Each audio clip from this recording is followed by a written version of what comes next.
an Arab army has attacked from this side and is trying to get to Jerusalem. And so the Romans know that the Arabs, you're outnumbered, you're out technology, you're out money, and you're facing two empires.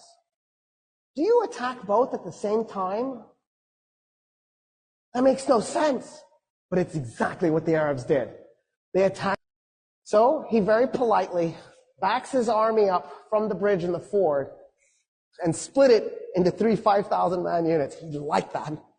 And he put one upriver, one downriver, and then pulled the other one away from the river. And he just waited.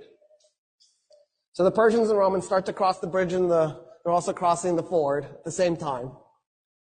And he waits, and he waits, and he waits. When 50,000 Persians and Romans had crossed the Euphrates, he blew a horn. The men that were up and down river attacked them by going along the riverbank and tried to then merge at the bridge and the ford so that they would cut the guys who had crossed off from the guys on the other side.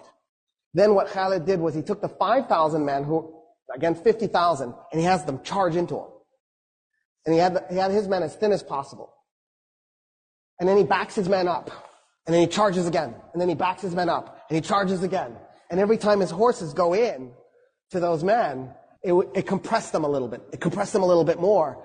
So after a while, the Persians and the Romans are so compressed they can't move their arms, they can't swing their weapons.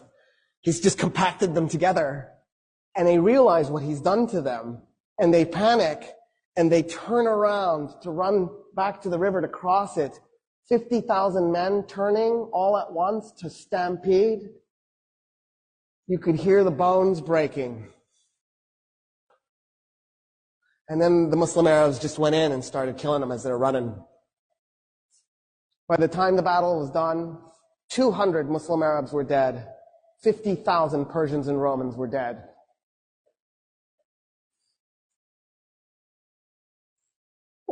What is this?